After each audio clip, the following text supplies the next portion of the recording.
Hello everybody and welcome to 4-Minute Book Reviews. Today's book review is about Never Split the Difference by Voss.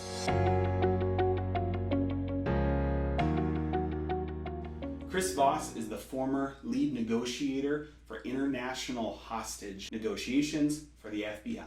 I loved this book. I would recommend this book to anybody who is in sales or anybody who regularly gets pushed around or feels like they get trampled on by others.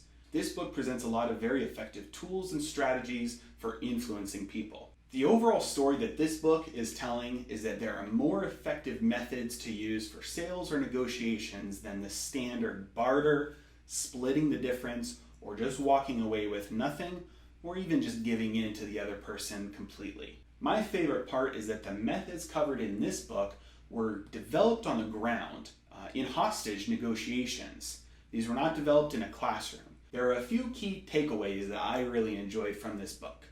Number one, it's that we need to label negative emotions in order to diffuse them. If you feel that somebody is hesitating for a reason, or it feels or sounds like there's something going on, bringing it out into the open is the most effective way to actually make it past that hurdle. Saying something like, "It sounds like you have a hesitation about this proposal," will give your counterpart the permission to jump in, and usually they'll just spill their guts about what's going on. The other nice thing about this tactic is it allows you to get them to open up by labeling an emotion that's not really there. By you labeling a negative emotion that the counterpart is not actually feeling will cause them to defend their position and usually will give away information that they would have never given away had you not given them that opportunity in the first place. The other key takeaway that I enjoyed from this book is to use calibrated questions. A calibrated question is something that begins with, how am I supposed to? How am I supposed to agree to this? Or how am I supposed to do that? What this does is it puts the other person, your counterpart, in control in their own mind, while it allows you to make them carry the burden of figuring out the deal. It allows you to say no without actually saying no. It allows you to turn down a deal without the counterpart feeling like you're stonewalling them. It keeps you in the driver's seat and allows your counterpart to feel like they are in the driver's seat.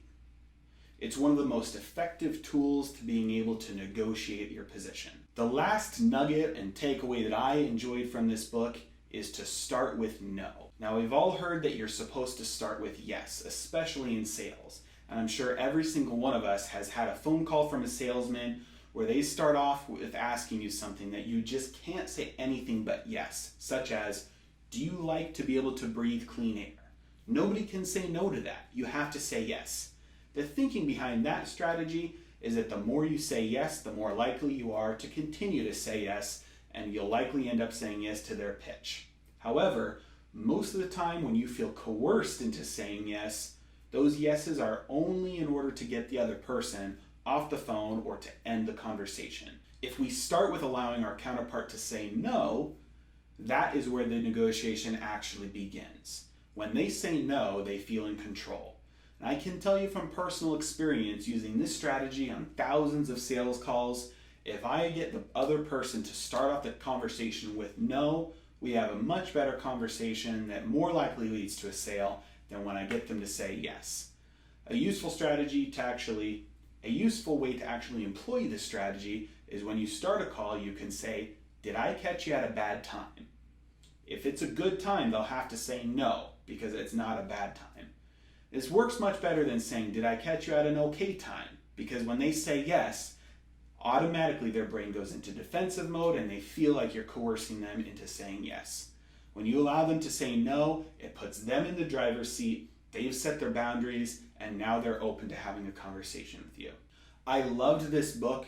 It has been one of the most useful sales books that I've ever read, and I would recommend it to anybody who's interested in upgrading their sales, upgrading their negotiating skills, and upgrading their ability to influence people. If you're interested in reading this book, the link to the book on Amazon is in the description below. Thank you for watching and have a great day.